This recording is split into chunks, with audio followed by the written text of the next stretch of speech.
Kako si zadovoljen s celotno tekmo, ena velika točka proti enem zelo težkem nasprotniku, na eni tekmi, ki je imela dva obraza, precej trpljenja, 2/3 pa zelo dobra Slovenija v zadnji. Ja, res smo veliko trpeli, zdržali ta samo na golu razlike, na koncu smo uspeli zadeti. Žal je zmanjkal še ta drugi gol, ampak mislim, da smo lahko zadovoljni, vseeno težko gostovanje. Avstrija je že mnogokrat dokazala, kako kvalitetna ekipa je, tako da smo lahko zadovoljni z točko danes. Selektor redko izpostavlja posameznike, tebe je danes izpostavil kot nekoga, ki je s svojim vstopom na igrišče prinesel kar veliko spremembo in taktično in po energiji. Koliko ti to pomeni? Ja, vsekakor ogromno pomeni, sploh po mojem povratku v reprezentanco. Ja, ta menjava je prinesla tudi neko taktično spremembo. Zgostili smo sredino, lažje prihajali do drugih žog in s tem tudi igra proti naprej se izboljšala in s tem prišli do zadetka. Kako pomembno se ti zdi, da je Slovenija to leto 2024 zgodovinsko v marsikaterem pogledu zaključila z enim takim zelo pozitivnim rezultatom?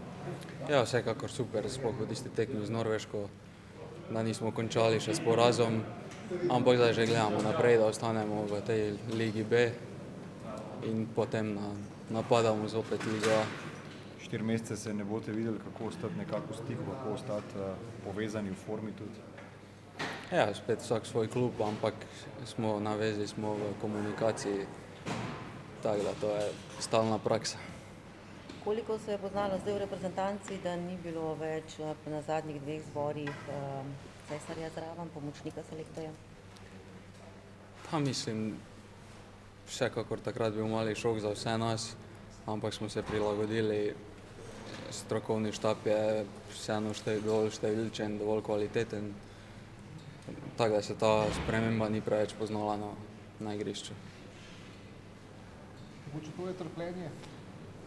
Selektor meni, da še niste toliko trpeli v tem ciklusu, kako pa izgleda ti skupi 60 minut? Prosim? Trpljenje slovenske reprezentance je bilo največje v tem ciklusu. Ja, se smo sami videli, koliko priložnosti je imela Avstrija, ampak včasih je tudi taka tekma, treba zdržati to, da ostaneš živ na golu ali pa 2 še tudi mogoče razlike in potem upaš na svoje priložnosti, da izkoristiš. Vedeli smo, da bo vsaj ena prišla, to smo izkoristili in na koncu točka. Ali star dobro povedal, kdor ne da dobi. Ja. Se je čutilo že v zraku, da bo. Ja, nekako tak je. Kako pa Dunaj, vemo, v vaši karieri je imel pomembno Vlogo? Vlogo, seveda, ja. Kako ste zdaj doživeli tole gostovanje na Praterju? Ja, 3,5 leta vseeno tu preživel, tako da vsekakor lepi spomini. Tudi tu je bil naš trening center, no, tako da res dosti poznanih ljudi, poznano okolje, tako da vse lepo o Dunaju. Tudi to pripomore kaj k temu, da potem vstopiš tako samozavestno na igrišče? Mogoče je tudi to bilo krivo. Pleničnik, super pomembna točka za zaključek izjemnega koledarskega leta 2024. Kako pomembno je bilo zdržati in danes ne izgubiti? Ja, res je za namenu, lahko rečem, dobro leto. Vsekakor je ta točka danes pokazala, da smo se nekako vrnili k tistemu, kar smo dobro delali skozi celotno leto, da smo se kljub nekako slabši tekmi, ki je prišla z Norveško, uspeli mentalno in fizično pobrati, ker vseeno ni enostavno na domačih tleh izgubiti s takih rezultatov, ampak po drugi strani pa tudi smo vedeli, kakšni so Avstrijci, kako igrajo, kako je sploh na tem domačem terenu in lahko rečem, ja, smo lahko zadovoljni s to točko, ampak ne moramo pa vseeno, bomo igrali kvalifikacije za obstanek v tej B ligi, ampak ja, bomo videli, kaj bo prineslo. Kaj se je dogajalo v tistih 15 minutah, ko so bili Avstrijci potisnjeni pred svoj gol, ko ste zaigrali samozavestno? Ste takrat začutili, da so Avstrijci ranljivi? Ja, sploh teh zadnjih, kot je že selektor omenil, zadnjih 20 minut je bilo nekako, začeli smo dobivati te druge žoge, duele in takoj, ko začnemo dobivati te žoge, se nam odpre, vemo, da imamo izjemne napadalce. Konec koncev smo tudi nekako dodali tega tretjega veznega, kjer so Avstrijci imeli določene težave pri pokrivanju in ja, tu se je potem, lahko rečem, naredila ta razlika. Zdaj se ne boste videli do marca, bo tudi vam osebno to ustrezalo, da se boste malce spočili eno od drugega in se potem spet radi videli?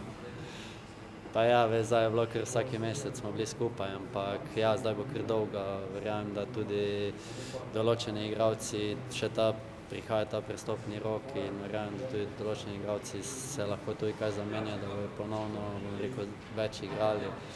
In samo tako lahko nekako Slovenija ostaja konkurenčna in verjamem, da ko se bomo zbrali marca, da bomo spočiti ponovno, bom rekel, imeli ta zagon, da ostanemo v tem. Še eno. Žan, pomemben del ste imeli zraven pri tem izenačujočem zadetku. Kako ste ga vi doživeli, to podajo, pa potem zadetek Gnezda Čerina?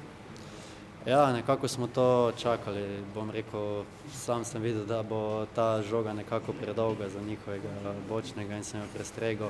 In takrat oni nekako niso bili postavljeni, so bili v tem, bom rekel, dosti igralcev je šlo že naprej in vemo, da nekako na to povratno žogo potem je na srečo ostal naš igralec sam, Adam sam in zabil. Hvala.